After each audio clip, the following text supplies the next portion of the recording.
ఈయన ఫిరాయింపులకు కళ్ళెం వేద్దాం జీవన్ రెడ్డి కినుక.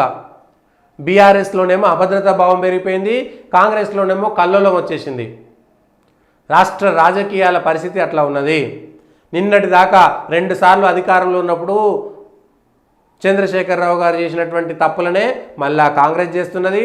అప్పుడు చంద్రశేఖరరావు అంటే ఏకపక్ష పార్టీ కాబట్టి, స్థానిక పార్టీ కాబట్టి, ప్రాంతీయ పార్టీ కాబట్టి ఆయన చెప్పితే ఏది చెప్తే కదే అందులో అధికారం ఉన్నాడు కాబట్టి కాంగ్రెస్ వాళ్ళని చేర్చుకుంటే అందులో టీఆర్ఎస్ వాళ్ళకి ఇబ్బంది అయినా సరే నోరు మూసుకొని కూస్తున్నారు. కానీ కాంగ్రెస్ పార్టీలో సాధ్యం కాదు. జాతీయ పార్టీ ఉన్న దాంట్లో అందరూ సోనియా గాంధీకో రాహుల్ గాంధీకో విధేయత ప్రకటించిన రాష్ట్రానికి వచ్చేసరికి రాష్ట్ర నాయకత్వం పట్ల విభేదాలు వస్తాయి సహజంగా. ఇక జీవన్ రెడ్డి కూడా కినుక వహించాడు, అలికినాడు అనేటువంటి విషయం వస్తే పాపం దుద్దిల్ల శ్రీధర్ బాబు గారు ఇంకో 2-3-4 ఎమ్మెల్యేలు పోయి బట్లాడి సంజయ్ని ఎట్లా చేసుకుంటారు, ఎవరి మీద అయితే నేను పోరాటం చేసినో ఆయననే పార్టీలు చేసుకున్న తర్వాత అక్కడ నేను ఎమ్మెల్యేగా పోటీ చేసినటువంటి సీనియర్ నాయకుడిని 40 ఏళ్ళు నేను పార్టీలో ఉన్నా కొంతలో మిస్ అయింది. కానీ పీసీసీ అధ్యక్షుడి స్థాయిలో ఉన్నటువంటి నన్ను పట్టించుకోకుండా ఏకపక్షంగా ఒక ఎమ్మెల్యేను, ప్రతిపక్ష పార్టీ ఎమ్మెల్యేలను ఎట్లా చేసుకునేటువంటి దానిపైన తీవ్రమైనటువంటి విభేదాలు వచ్చినాయి. అయితే దాన్ని సరిదిద్దేటువంటి ప్రయత్నం చేశారు. రాష్ట్ర పార్టీ కానీ లేకపోతే జాతీయ పార్టీ కానీ కొంత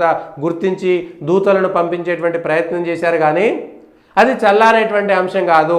ఇవాళ సంజయ్ కుమార్ విషయంలో ఇక్కడ చేసిరు, రేపు పొద్దుగాల జగ్గారెడ్డి దగ్గర ఇంకోరు చేసి ఉంటే ఇంకొకరి దగ్గర ఇంకొకరు అంటే ముఖ్యమైనటువంటి నాయకుల దగ్గర చేరిస్తే వాళ్ళంతా ఏం చేస్తారనేటువంటి అంశం పైన ఇప్పుడు కాంగ్రెస్ పార్టీలో 20 మందో చేరుతారు. ఆ టీఆర్ఎస్లో గెలిచినటువంటి వాళ్ళు అంటారు. ఆ గెలిచినంత వాళ్ళంతా ఇటు వస్తే 2023 ఎన్నికల్లో అక్కడ తీగల కృష్ణారెడ్డి లాంటి వాళ్ళు, మిగిలినటువంటి వాళ్ళు, లేకపోతే ఈయన మహేందర్ రెడ్డి లాంటి వాళ్ళు, వాళ్ళందరూ కూడా ఆ టీఆర్ఎస్లో అప్పటి కాంగ్రెస్ వాళ్ళు గెలిచినటువంటి వాళ్ళు చేరినందుకు ఎన్నికల సందర్భంలో బయటకు వచ్చారు. అప్పటికప్పుడు వాళ్ళు ఏ ఇబ్బందులు వచ్చినా కూడా తట్టుకున్నా కూడా ఎన్నికల సందర్భంలో చాలామంది పార్టీ మారారు. టీఆర్ఎస్ నుంచి కాంగ్రెస్లోకి వచ్చారు. మళ్ళీ కాంగ్రెస్ అదే పని చేస్తే ఏమవుతుంది, రేపు ఎన్నికల సందర్భం దాకా కూడా ఆగేటువంటి పరిస్థితి ఉండదు.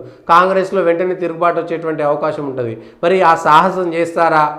జాతీయ పార్టీ చెప్తే ఇక్కడ కాంగ్రెస్ పార్టీ నాయకులు వింటారా, వినరా, అవసరాలు ఎట్లా ఉంటాయనేటువంటి తెలియదు. కానీ కాంగ్రెస్ పార్టీలో టీఆర్ఎస్లో చేర్చుకుంటే టీఆర్ఎస్ వాళ్ళందరూ నోరు మూసుకొని కూర్చున్నట్టుగా కాంగ్రెస్లో ఉండేటువంటి నాయకులంతా నోరు మూసుకొని కూర్చోరు.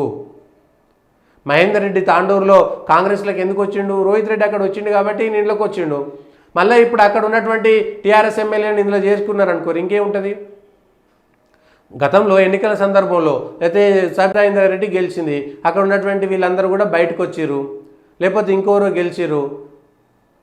అక్కడ ఉన్నటువంటి వాళ్ళని తీసుకుంటే గతంలో టీఆర్ఎస్ని విభజించి కాంగ్రెస్లోకి వచ్చినటువంటి వాళ్ళు మళ్ళా టీఆర్ఎస్కు సంబంధించినటువంటి వాళ్ళు ఇక్కడికి వస్తే ఎట్లా తట్టుకుంటారు? ఈ అంశాలపైన కాంగ్రెస్ పార్టీలో పెద్ద గందరగోళం తయారైంది. చెప్పలేనటువంటి పరిస్థితి మాత్రం వచ్చింది.